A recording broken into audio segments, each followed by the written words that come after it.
Good morning, everybody, and welcome to a special edition of Talking Tickets, the Indiana Grand Horseshoe Casino Tuesday. Yeah, I know I didn't have a lot to do today. It's pouring down rain. I can't golf. I might as well do a little free show for everybody, and let's see how it goes, right? So, anyway, we've got Indiana Grand first race. You can see I really like a horse in the first race. And no, this one is not the 4 to 5 favorite. So this is what you get on a normal Talking Tickets Saturday with FBG. We've been doing these shows for about 7, 8 years now, where we go through the card. You can see the plays. You can hear in my voice who I like better, who I don't like better. And of course, you get the sheet on Saturday with all the other sheets. Um, so in the first race, they're going to make this horse probably 1 to 2, 3 to 5 off these fast works and good trainer. But, I don't like the rail. I just don't like the rail. I've never liked the rail going 6, 6.5, and 7. I can deal with it going 5, 5.5. They've bet this horse every time she's run. And I mean every time she's run. And she's 0 for 3. Maybe she wins easy. That could happen, and I understand if you want to take her. But what about this horse, Turbo Lady? First of all, we go from the inside post, the 2 hole, to the outside post. We were 3 to 5 first time out. So somebody liked this filly. Somebody did. We got a good trainer, a good rider, a perfect post, and we're coming out of a race that, frankly, might be better than this race. So I'm going to just show you the first part of this race on why I like this horse so much. If it works, sometimes this stuff don't work. Starts the 57 lead, pick 5. And watch Turbo Lady, the 3 horse here. One more question. Fifth here to Gatling Pearl on August debut. All in line. And just watch subtly what the rider does. And so she pops the gate. She's going to make the lead if he sends, right? She's going to make the lead. And he grabs. Watch him grab her. And he's grabbing her harder and harder and harder to let that other horse go. Why? I don't know. You're on a first-time starter. It's 3 to 5. Look at what he's doing. So now he's in a trap because the other one runs off. Here comes a horse up on her outside. Remember, she's a first-time starter. She could have folded up shop right here and got frustrated, wondering what the heck was going on. Now he's going to ask her. Fire wide. One more question. And she runs a little bit here. She's striding out a little bit. She's figuring it out. With a 4-length buffer zone on Creek's Desire down the little left-hand encouragement. She's running fine. She's beating the rest of the field pretty easily. Now watch the last part of the race. She starts to gain. She's really striding out here, and she's starting to gain. By speed. Track game playing down.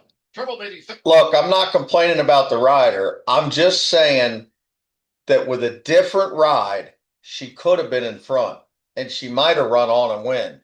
So this time from the outside post, if he lets her run out of there, she could be 2 in front when they turn the bend at 5 to 1. That's why I like her. That's why I'm going to single her. Yes, the 1 could beat us. Now, we're staring at a 2 to 5 shot in the second race. So, whether you love the horse or not, the bottom line is she's going to be 2 to 5. And there she is, or there he is. Speed on the outside. I mean, 1 for 18 is not my cup of tea. So I would take the 2, 4, and 6. The 4's 10 to 1. Take a little shot on a turn back, and the 2 coming off the grass has some decent numbers. So, we're going 6 furlongs. We got 2 horses in the 2 and 4 that might be able to close a little bit if the big favorite's stopping. So that's why I would do that. Now in the third race, I don't really like anything, as you can tell. I'm taking 1, 2, 3, 4, and 6. I'm taking most of the field, but I do like this 9-2 shot on top. Um, I say this all the time. We all got a level, and hopefully you guys don't get offended by that. I got a level. We all got a level in life, and I think this horse and this rider are at the level they belong at. You know, 57, 65s, does have 3 wins, has a good outside post, fits at this level, and Eric Asmussen fits at this level. He's a solid rider for this level. And I think sit second or third and make a run at 9-2. That's a good little pick three. At least, I don't like the race much, but I would make extra tickets. 7 with 2, 4, 6 into the 6. And then in the pick 4s and 5s, I would spread out in here. Down the fourth. In the fourth race, I think we can get through with just 2 horses. I do. I think we can get through with 2 horses, and that is Literacy and the big favorite Cactus Flower. Now the difference of Cactus Flower and the other one that's going to be 2-5, Speed, but this one likes to win.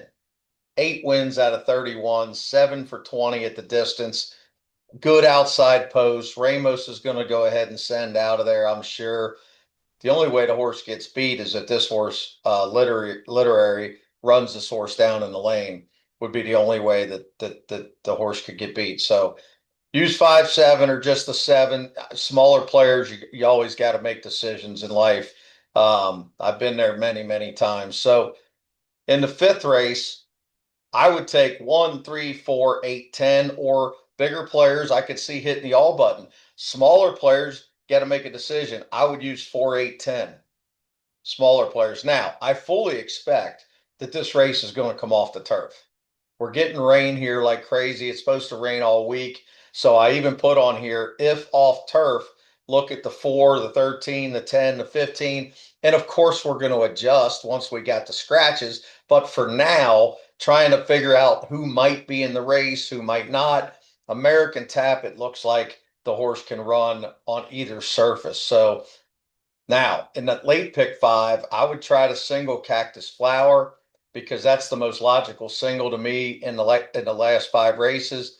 I would spread out in the next 2, and then as we get to the 7th and 8th, 7, 8, and 9, and then try to just get through with 5 and 7. That last race, the 9th race, is one of those sprint races, so we didn't really get into that too much. But the 5 and 7 in the 8th race, again, if they're on the turf, you got How You Doing Something and Hen Party, the Godolphin first time starter. Now, if they take it off the turf, the firster might be scratched, might not be, we'll see. But the 5 and 8 both fit on the dirt.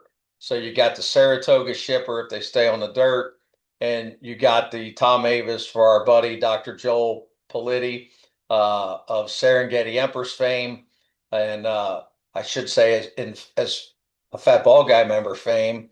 But we're always rooting for Dr. Joel and Tom Amis, and I think that horse really does fit here. And then if the 13 draws in, another horse for the same outfit out of Good Magic, $200,000 Keeneland sale purchase. Dela Cruz takes the mount. Obviously, that one's live if they come off the grass. So, as we like to say, we're trying to keep these things under 10 minutes. We're right there. We're really hoping that JD Ramos and Turbo Lady is 2 in front in the lane, and we're yelling, don't fall off. Thanks for watching, everybody.